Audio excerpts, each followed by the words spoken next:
You're listening to an IOE podcast. Powered by UCL Minds.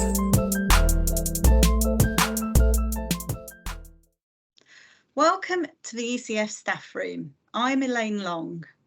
And I am Mark Quinn. We are programme leaders for the UCL Early Career Teacher Development Programme. Why are we in the staff room? We are here because this is where the best professional learning conversations always take place. This is where problems can be aired bluntly and where solutions can be explored. Over the course of this series, we will hear the voices of different colleagues as they come into the ECF staff room. We will hear from early career teachers themselves and from the mentors and induction tutors who support them. We will talk about all things ECF, the challenges and the joys. So why don't you enjoy a coffee with us, perhaps even grab a biscuit and sit down to half an hour of ECF staff room chat.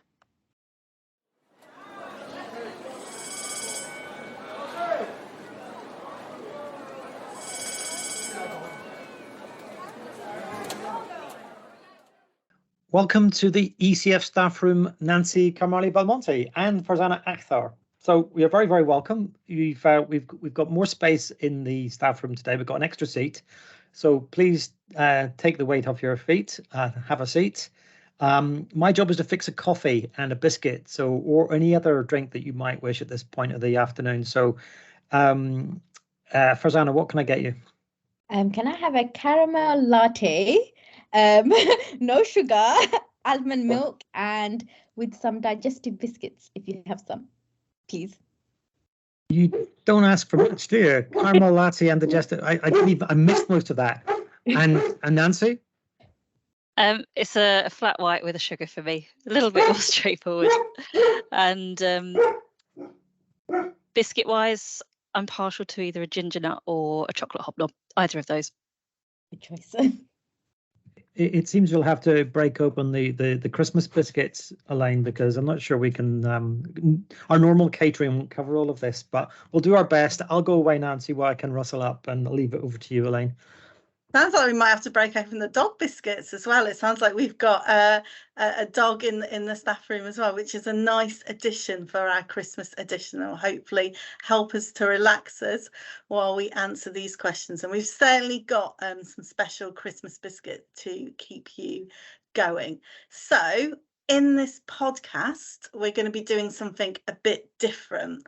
As you know, we invite all our listeners to submit questions and issues that they would like the answer to. And we want to devote this episode to answering some of those questions that our listeners have submitted. So we have assembled an expert panel to do this in the form of Nancy and Farzana.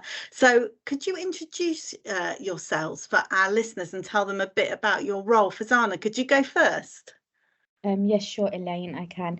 So I am the lead trainee teacher and early career development teacher in my school. So I support trainees and ECTs. I am also part of the teaching and learning team. So I do whole school CPDs in my school to support staff. And I'm also a chemistry teacher, and this is my 10th year in teaching. Sounds like you wear a lot of hats in your school, but also that you know a lot about early career teacher induction. So you'll be great to answer some of those questions. Nancy, could you introduce yourself as well, please? Yeah, hi everyone. So my situation is a little bit complicated. I'm an assistant principal at a secondary school in London, and also a Spanish teacher. And as part of that role, I oversee teaching and learning across the school, and I'm the induction tutor. But I'm actually on secondment at the moment, and I'm working at UCL as a programme leader. And as part of that work, one of my main areas of responsibility is looking into how we can support induction tutors and enhance their experience of the programme. Thank you, Nancy. So I've got our bag of questions here. I'm going to pass it over to you, Mark, and could you dive into the bag, give it a good shake and pick out the first question, please? Right. Our first question actually comes from an ECT in the first year of the programme. I should say we are recording this in mid-December. It's our final week of the term. We're all gearing up for the Christmas holidays. So this is an ECT who perhaps has had a bit of a tough time in their first term, and they want to know, when does it get easier? I think that's a great question. I think with experience, it definitely gets easier, but there's no particular year when it gets easier. So with experience, what I mean is your lesson plan, you become more efficient at it. You get to know your classes better. You know what works for particular groups of students, what does not work. And it's all about experimenting and understanding what works and what doesn't work, and making sure that you embrace that. With behavior management, you get better at managing behavior. You understand the systems better. You form a relationship with your students. And again, it's about, if something does go wrong, embrace that, learn from it. It's all a learning experience. Your subject knowledge, it builds, it gets stronger. So there's no particular year when it gets better, but I think definitely with experience, you become much more stronger. You are able to reflect more. You're able to embrace those challenges, and they don't seem as overwhelming or as intimidating as they might in the beginning, especially when you're dealing with a behavior issue. You might think, oh my God, it seems really challenging. I don't want to go into that class. Set 4 are a nightmare. But definitely with experience and talking to other people in the room, experiences in your department, that will really support you and help you. But definitely with experience, it gets better. For me personally, I still find September to December, that first term, really hard. And I've been teaching for years. But I think with experience, I've become better at managing that. That's interesting, isn't it? That even a very experienced teacher like yourself can still experience challenge, particularly at the beginning of the year, as you were saying, or as you move schools. I think that's a common experience, isn't it? But embracing the challenge, Nancy, is that good advice? I think it's vital advice. If you're going to work in an organisation with hundreds of children and young people, then there are going to be challenges. Of course there are, and you do need to embrace that and work with colleagues to find those solutions. And like Farzana was saying, I think it's a gradual process, and different people will reach a point of comfort at different stages. But I do think the second year does bring a lot of routine. If you stay in the same school, at least, you can reteach the same scheme of learning. If you put in a request to your head of department or phase lead to stay with a year group, or you can move up with a class, and you might request to do that if you've really worked hard to build relationships with a particular group of students and you want to continue building on that. So in my experience, I do think the second year does offer opportunities to make life that little bit easier, and to build on your own prior knowledge and experience if you stay in the same school. But like you said, I think moving schools is always difficult because you just have so much to learn. I think you just need to remember that you're not alone. That's the key thing. And if you are finding it tough at this stage or any other stage, you need to talk to people, because it's really, really common to have difficult periods in any profession, and seeking solutions, working collaboratively with others is really important. Don't just shut yourself away, because there will be an answer. When you say, actually, you both talk about experience, and it occurs to me, just as you were giving your answer, Nancy, that when you come back into your second year, you said you might put a request into the timetable there to so that you get a chance to repeat some of the experiences you've had in that first year.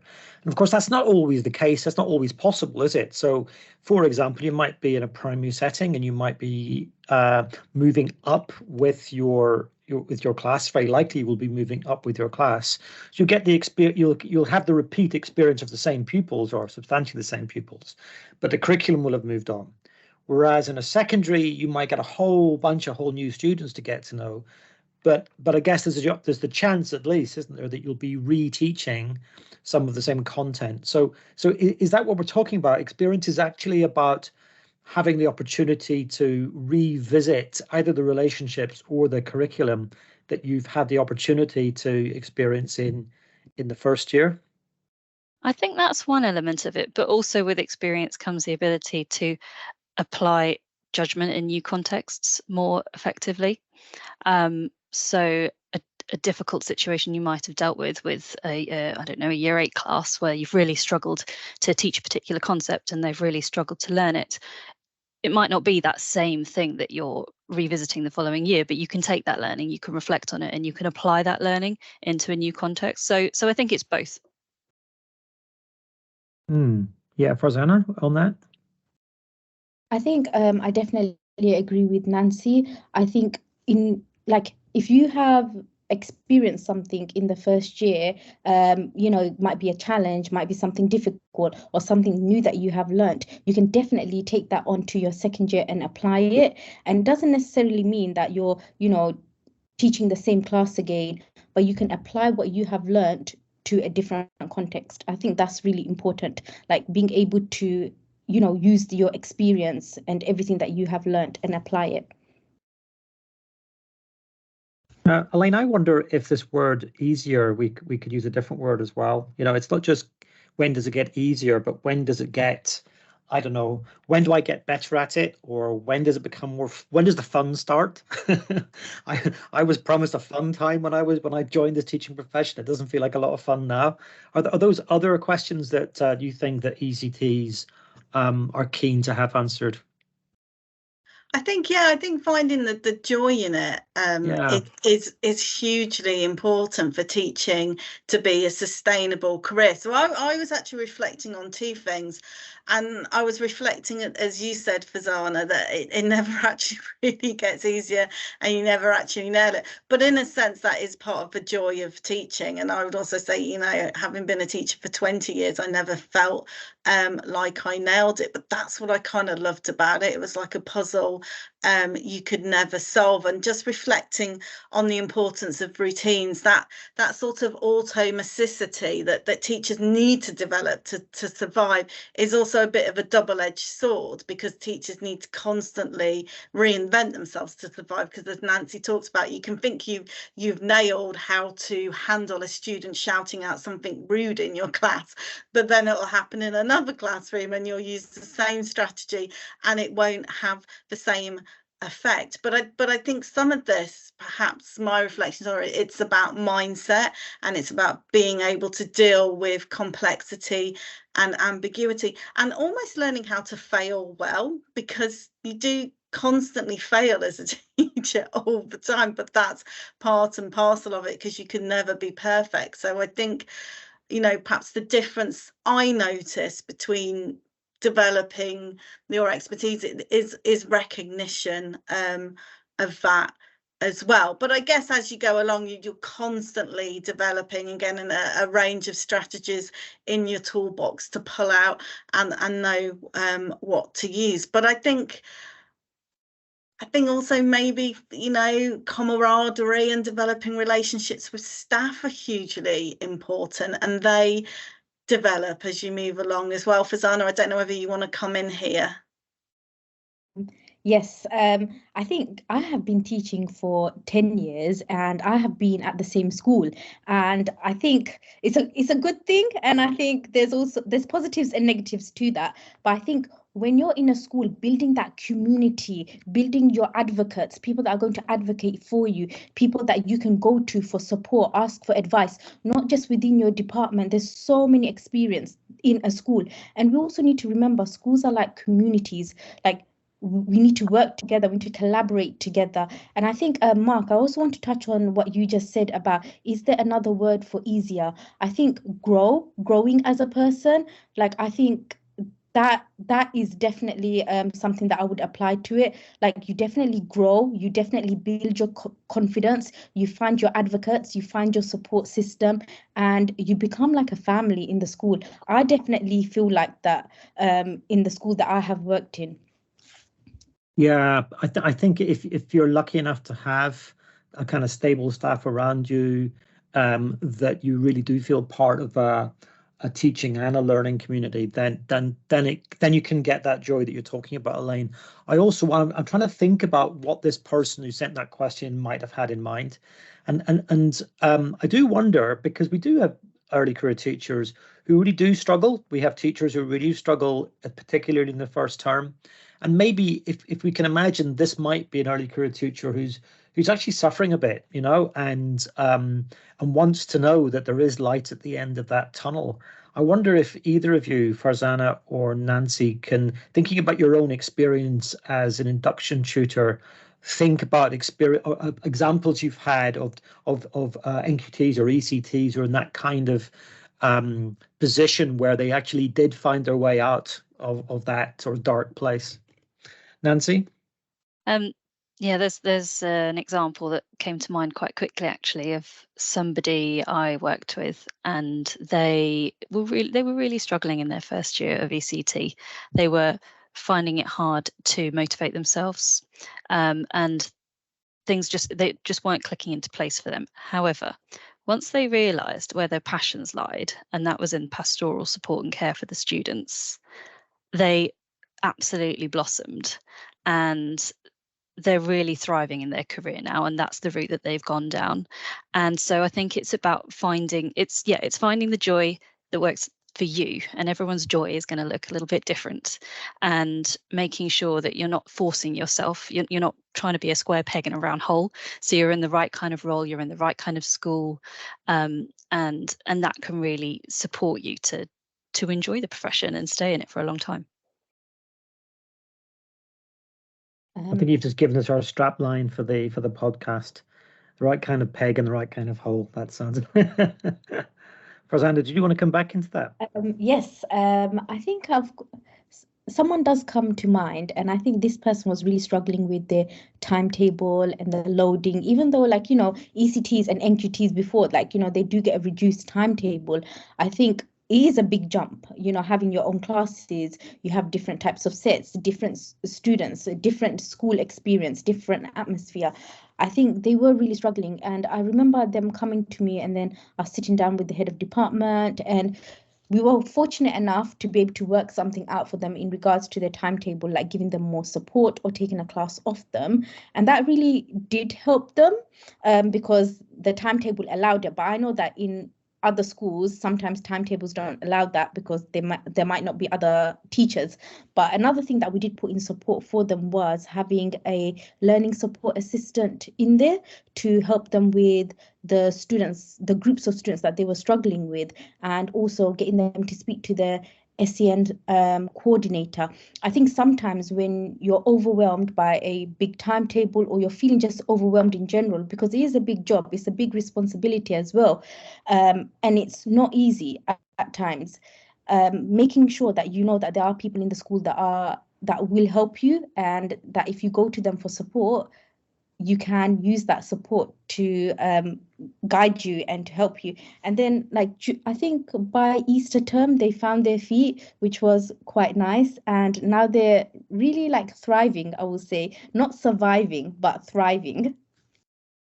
I think it's a really good point. And I think one of the difficulties in your first few years of teaching, probably indeed the whole career of teaching, is being able to seek out that support when you need to, but also being able to take feedback and constructive criticism on board. I found that really tough. I remember my first observation as an NQT, as it was known back then, which is the equivalent of an ECT. And I remember getting some really tough feedback, some really hard feedback, of a lesson that I'd spent hours working on. And I look back and now I think that feedback was really valid, and I'm pleased I got that tough feedback because it forced me to get better, and I did get a lot better. But that experience can be really tough because you can put so much effort and so much time into something and still not achieve what you want to achieve. And I think that's one of the really hard things about teaching, to get your head around, that you can put a disproportionate amount of effort into something and really try,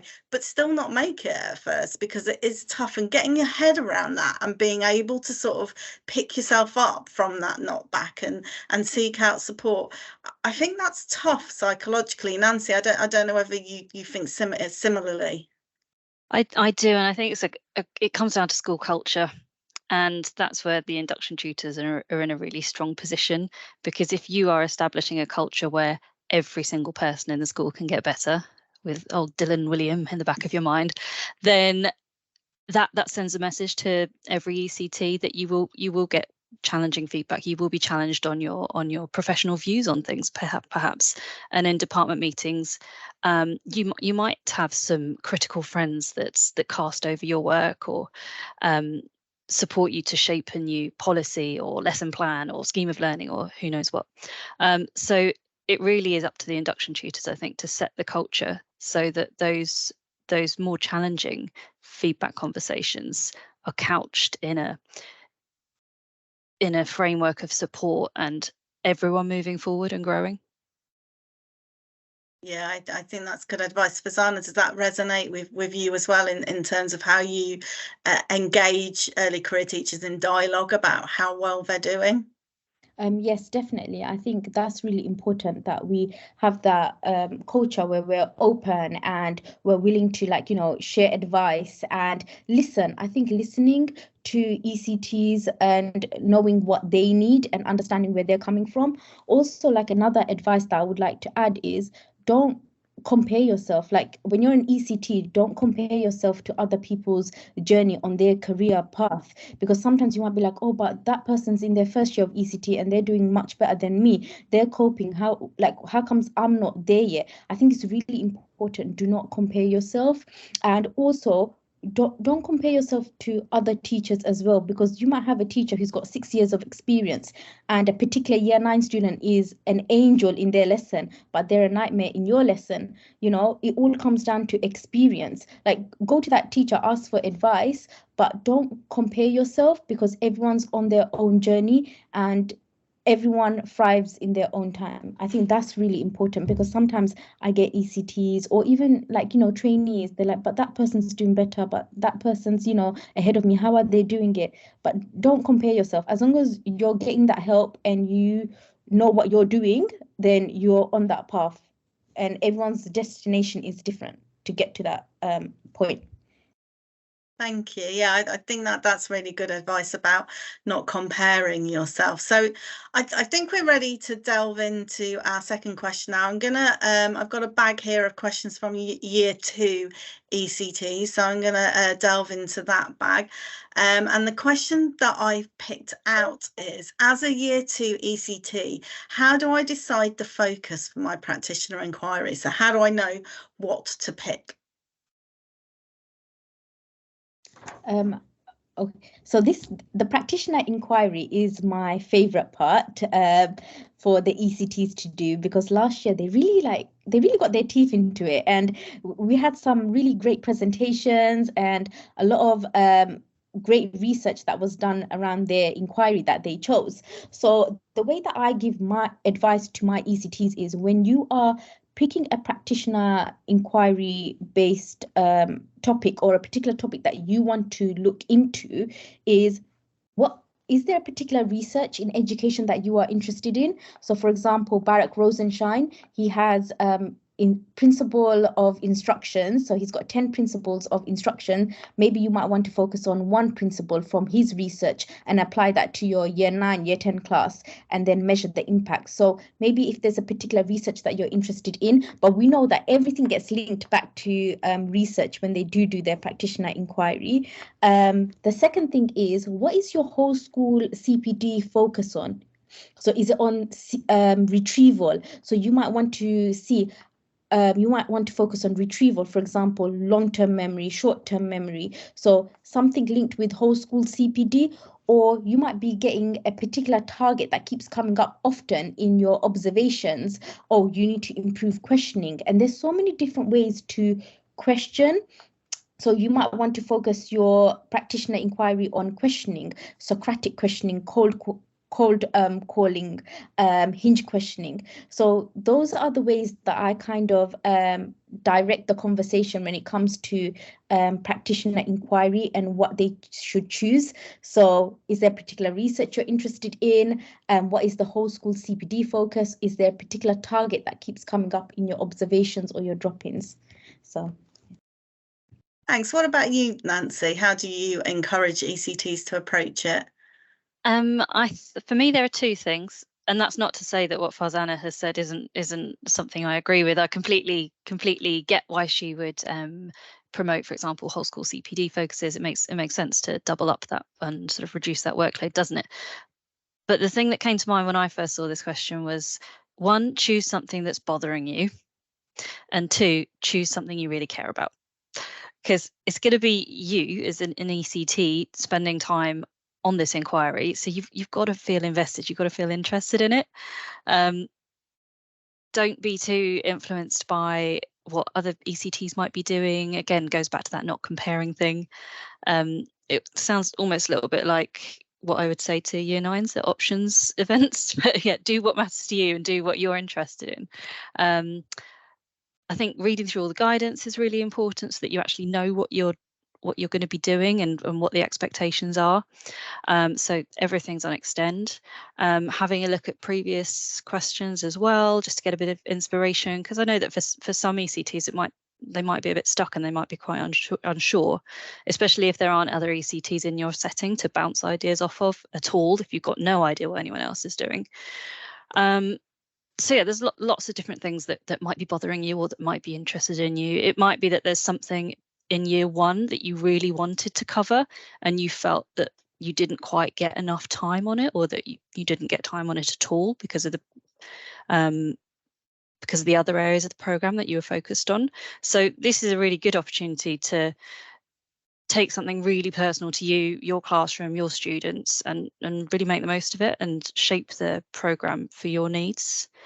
So that's what I would do. And then the other thing I think it's important to flag is, don't be too shy about sharing your findings. Your colleagues will be super interested in hearing what's been going on in your classroom, what you found out. So make sure you do step forward and, find your professional voice and share that learning widely, because the more you share it, the more valuable that knowledge will become. Yeah, thank you, Nancy. And it's a tough one, isn't it? Because there's so much freedom, and then sometimes when you get so much freedom, it can be hard to make a decision. And I suppose I would add there's another way of looking at it as well, which is to think of a problem of practice that's coming out your own classroom. So another way of looking at it is, rather to think about the research and how you can apply it, is to actually think about, first of all, okay, but what are the problems in my classroom that I've got to solve? If it was me, I'd be always thinking about those 2 unmotivated students that I want to motivate, and then thinking about, okay, how do I solve that problem, and what research from the framework might help me to do that? Or you might think about, okay, I've had some feedback from my recent observations that I need to improve the quality of my explanations. What research might help me to do that? So there's another way around of looking at it, going from your own classroom outwards. I think that it can be helpful. Nancy? Yeah, that's kind of what I meant by choose something that's bothering you, something that's right there under your nose. I heard someone refer to it as the thing that's keeping you up at night, and hopefully your classroom practice isn't keeping you up at night, but the thing that keeps coming back to you, that keeps bothering you, this is an opportunity to look into it and dedicate a little bit more time. Or even those questions like Farzana, you were talking about, don't compare yourself to other people, but you could be stood there thinking, well, how does that teacher always get their students to start so beautifully well in their class? That could be your question. How do I establish effective routines at the start of the lesson? And a part of your inquiry can be going to observe that other teacher, interviewing that other teacher. So the research that you do can also come from the expertise within your own school and the colleagues within it, because I know one thing that ECTs are always keen to do is go and observe and talk to other colleagues, and this is the perfect opportunity to do it. I think it's also a huge opportunity to develop your subject-specific expertise as well. That's certainly there with practitioner inquiry. So, you talked about Rosenshine's principles of instruction, Farzana. They're quite generic, but, what's quite interesting is to think about, okay, well,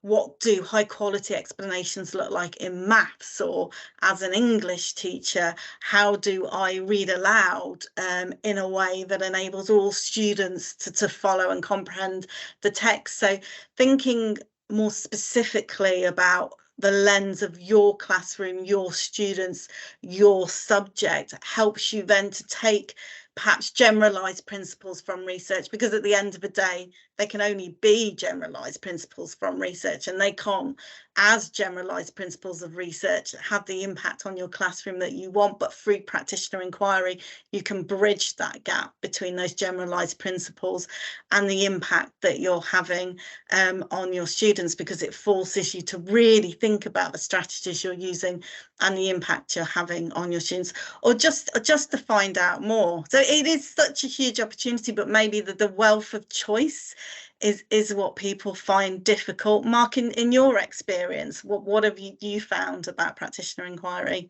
Yeah, that thing about the subject knowledge really rings true. And in fact, weirdly, we pick it up in some of the feedback we get from primary ECTs, because of course they're teaching right across the curriculum. And sadly, there's no one in the staff room today with a primary background, but I think it's true to say that we do expect primary teachers to know a great deal about a great deal. And that's really scary if you're an early career teacher, or, as you're moving into the second year of your teaching and beyond, actually. And the curriculum doesn't, the subjects you have to cover don't remain static either.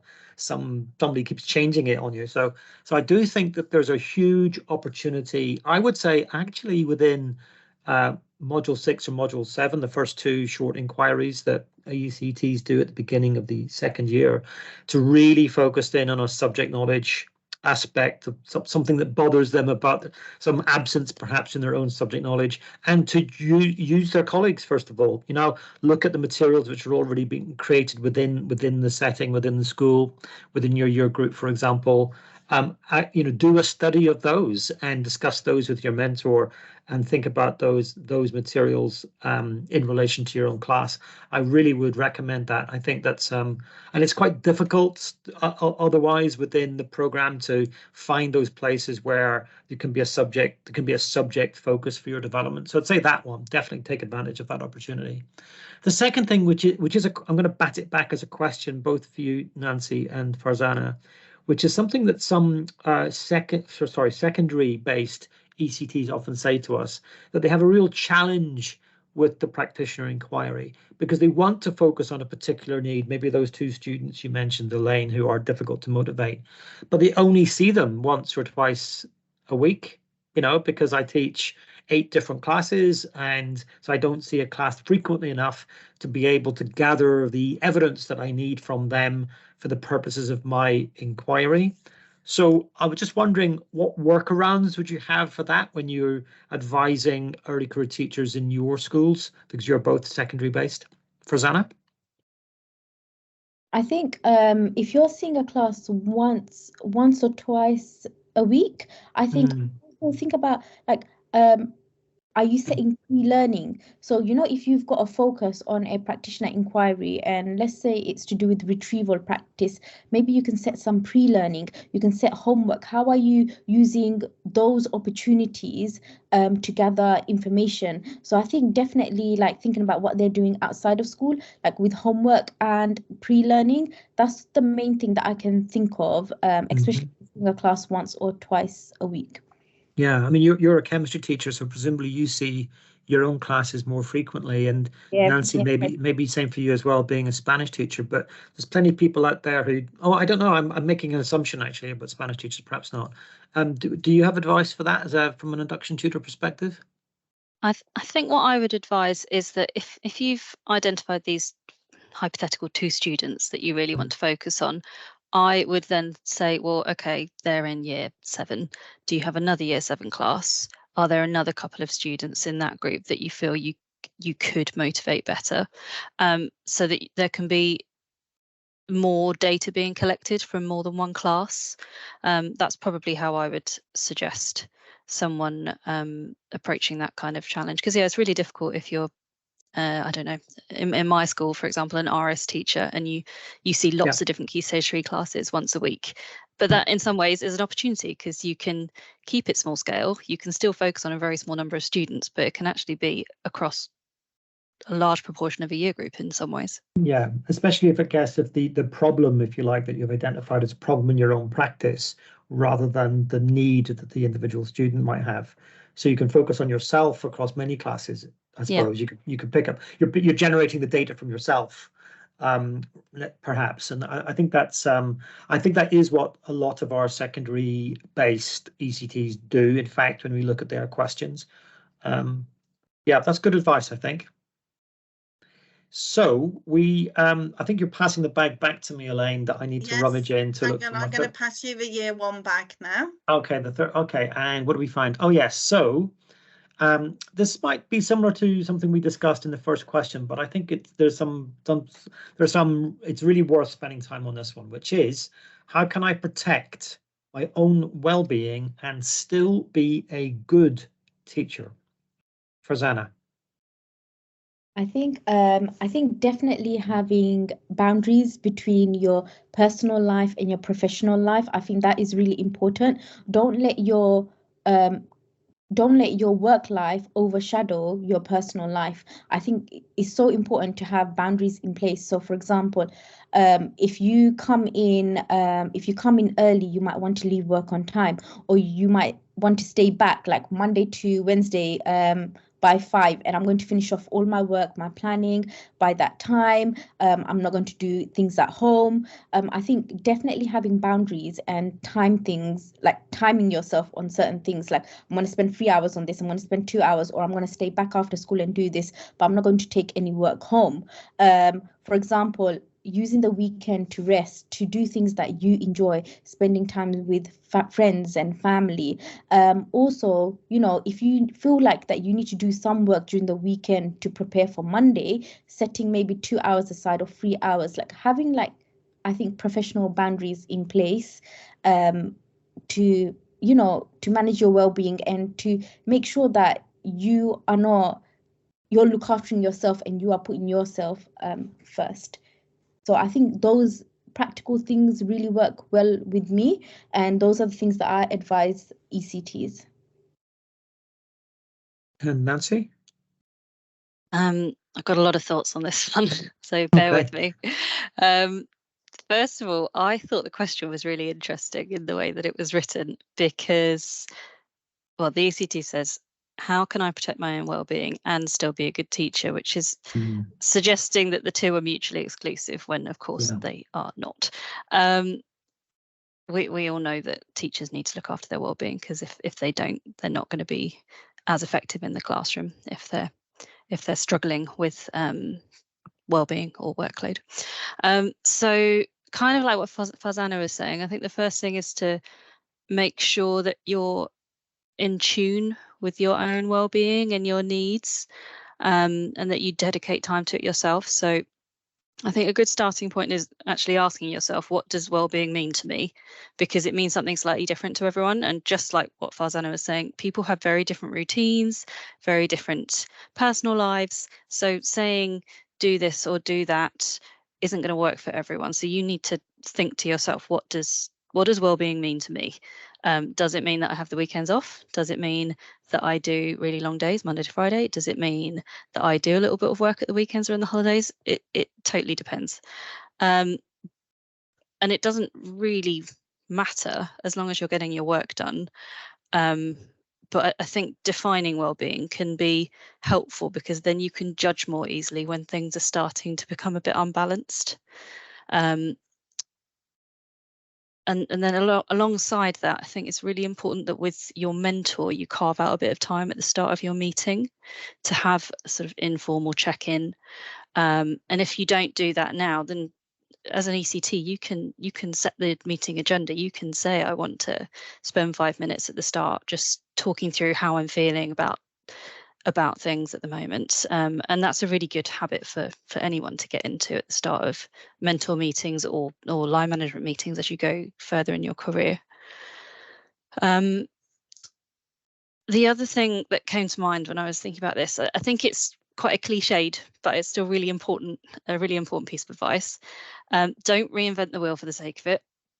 If you're working with a team of experienced professionals, which you probably are, use their ideas, use their lesson plans, use their resources as much as you can, because that's going to free you up to think more about the pupils in your classroom and what they need and how you need to adapt the lesson for them. And that's going to have a much, much bigger impact than you worrying about how to format a PowerPoint or redesigning a worksheet when there's actually a perfectly good one that already exists. So yeah, cliched, but important. Don't reinvent the wheel. And with all of this in mind, I think it's really important to see this as the start. It's the first year of many, and you don't have to do everything in the first year. You don't have to achieve everything in the first year. You might really want to do loads and loads of stuff with your career, but it doesn't all have to happen right at the start.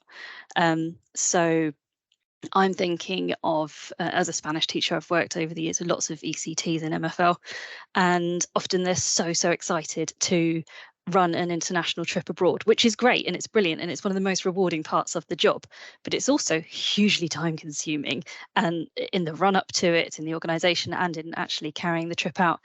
And some things like that, although they are brilliant, they don't have to happen right at the beginning. You can focus on getting the basics first, and then you can look forward to those things in year 2, year 3, year 4, year 5 and beyond.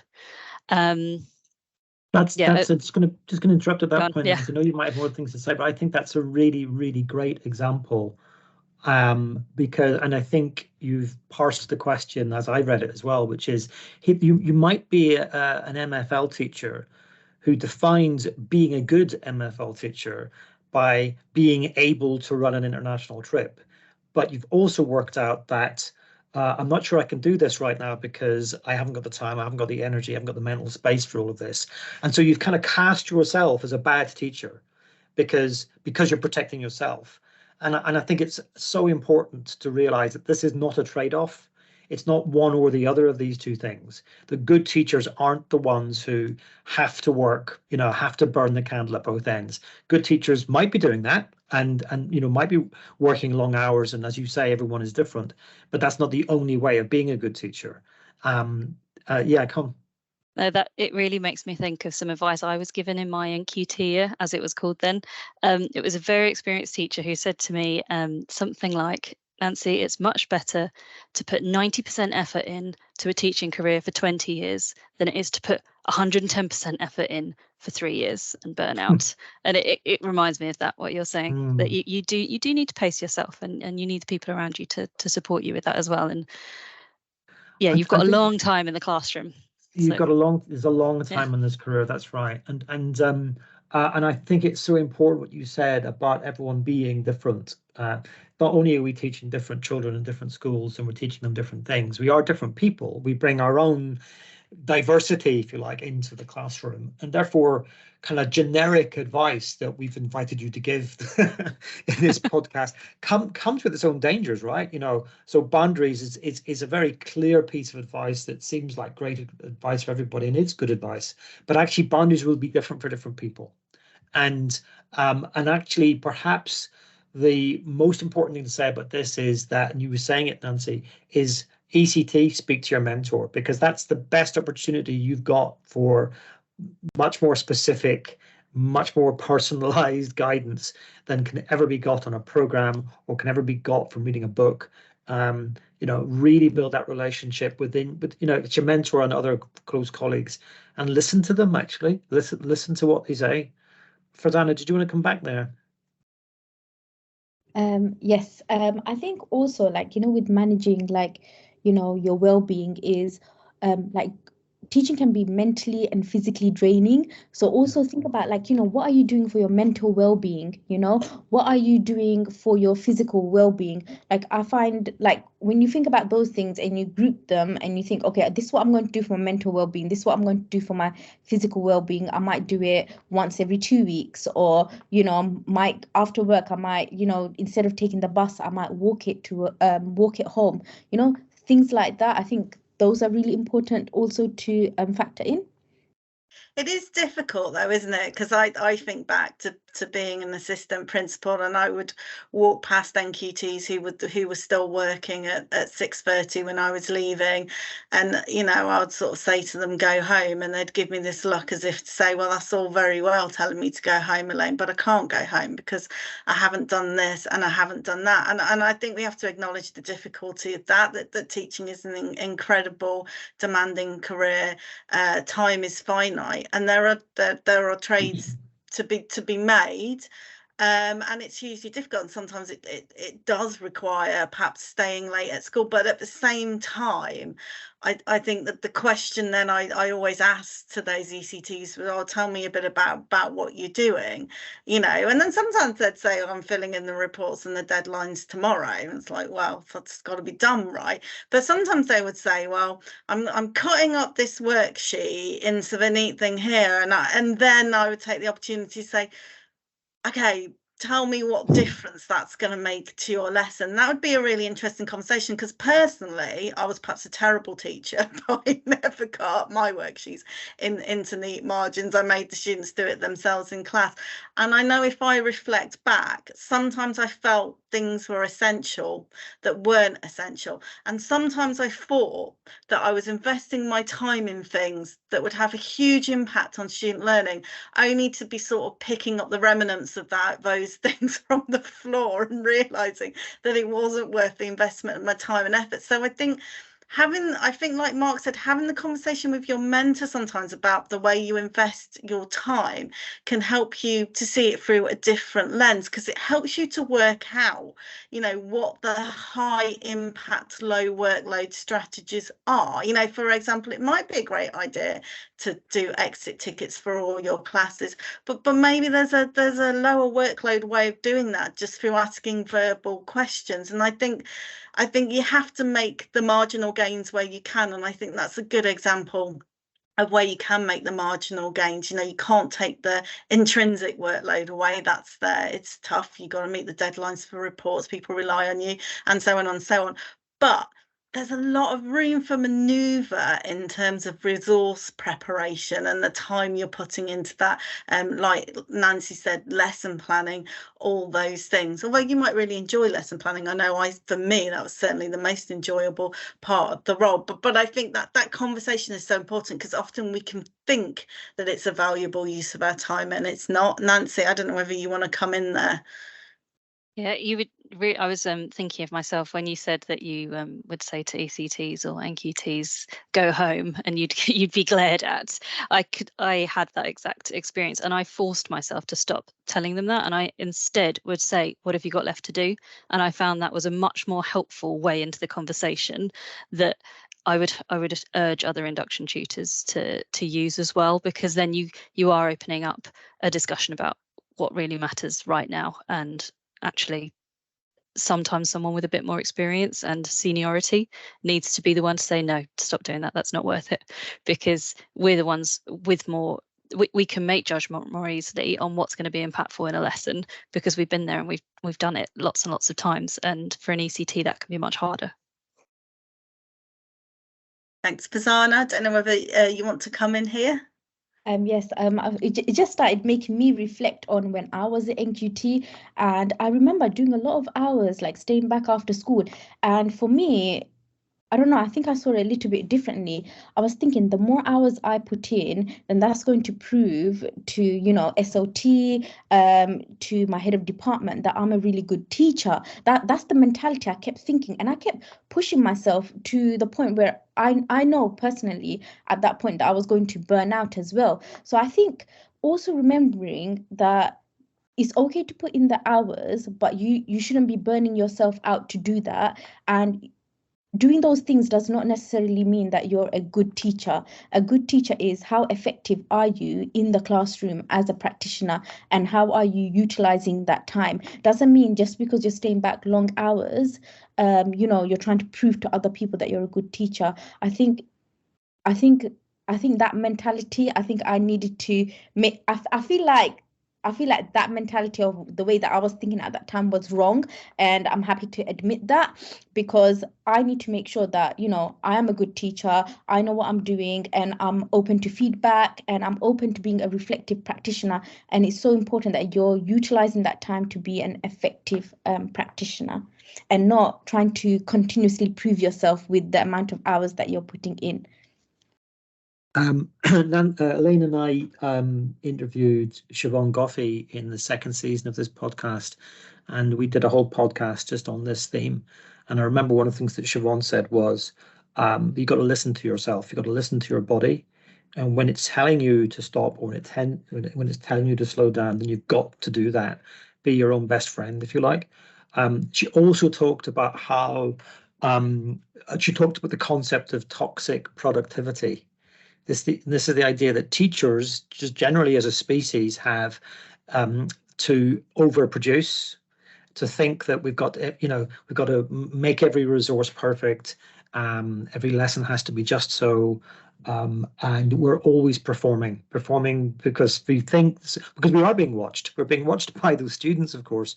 But as you were suggesting there, Farzana, we also, I think, early career teachers in particular, really feel the weight of expectation. You know, for induction, statutory induction, they're passing standards. For ECF, they're going through all of these different statements that we've generated for them to demonstrate that they're getting better at teaching. And all of this just feeds a kind of productivity monster, doesn't it? And I think we've got to be really careful about that. And I think as induction tutors in particular, based in schools, have got a massive opportunity to kind of unburden ECTs from this toxic productivity conveyor belt. I think it's really, really important that induction tutors listening to this realize that they've got a very important position here, very important responsibility to allow that ECT to get off that treadmill if it's becoming problematic for them. Yeah, and I think also the importance of leaders modelling that culture themselves, right? There are no prizes for leaving the school last, and I think we as leaders shouldn't model that mindset either. And I think it's good for us almost to be metacognitive about it and model to other people how we've, decided to go home early or not to put effort into that, because we don't think it's, a high impact strategy. So yeah, I think that hugely important. Sadly, in terms of well-being, though, we will be guilty of not supporting Farzana and Nancy's well-being if we keep them much longer. But of course, before they go, we will need to gather their post-it notes. So Farzana and Nancy, we give every guest a post-it note on which to write some advice on. You can write whatever advice you want on your post-it note, and you can choose to stick your post-it note anywhere. So Farzana, what advice would you write on your post-it note, and where would you stick it? Embrace changes and know that not every day is going to be perfect, and it's okay. If things go wrong, use that as a learning experience. Continue to reflect, after your ECT year, because we're all growing, we're all learning on the job. Be a reflective practitioner. Have 2 targets in mind every year. I want to improve this, I want to do that, and have big goals that one day I want to be head of year, I want to be head of department. I have those goals in mind. I want to be an assistant head, deputy head, have my own school one day, be a head teacher. So I think continuously reflect, continuously embrace the changes, and know that not every day is going to be the same, and it's fine. And it's fine if things go wrong as well. Just use it to learn and grow. You're going to need a big post-it note. I have tiny writing. I've given you one of those giant ones. Nancy, what goes on yours? I really enjoyed this question. I was having a good think about this, and I was reading an article the other day called "What Motivates People to Teach and Why Do They Leave?"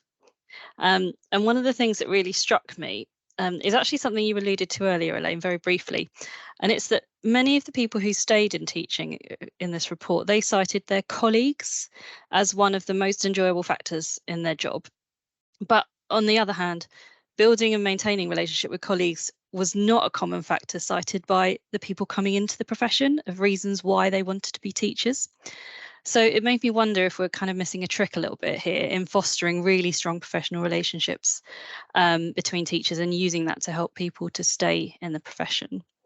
I've certainly found from both a professional and personal perspective, the people that I started my teaching career with have become, well, they were instrumental and they've become really good friends, and I go to them for endless guidance.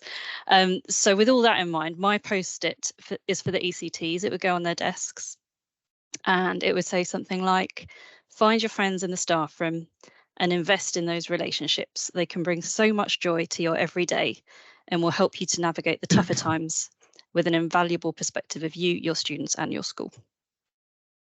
Nice. Well, and on that note, yeah, I'm going to have to break up this wonderful friendship that we just forged, Nancy, because I can hear the bell ringing. I have managed to find all those biscuits you asked me for, but we didn't give you enough break to eat them during that last hour. So I'm afraid you're going to have to take these biscuits away with you as you shut the door of the staff room. We've really enjoyed listening to you both. Thank you for your words of wisdom. Thank you for the work that you're doing, managing mentors and induction tutors, and ECTs on the ECF programs that you work on. And we'll see you around. Thank you both. Thank you both. Thank you. Bye. Our thanks go to Nancy Karmali-Belmonte and Farzana Akther for sharing coffee and a range of biscuits with us this week in the ECF staff room. please do get in touch with us if you think you would like to chat with us about your ECF experience. In the meantime, do join us soon for a biscuit and a chat with another colleague in the ECF staff room. If you've enjoyed this episode, there's more where that came from. Search IOE Podcast from wherever you get your podcasts to find episodes of the ECF staff room, as well as more podcasts from the IOE. And a quick favour before you go. If you're listening on Apple Podcasts or Spotify, we'd really appreciate it if you could give the IOE podcast a rating. 5 stars would be nice if you're enjoying the show. And that will help us to reach more people who are interested in hearing what the ECF staff room is all about. Thanks so much for downloading and listening to this IOE podcast.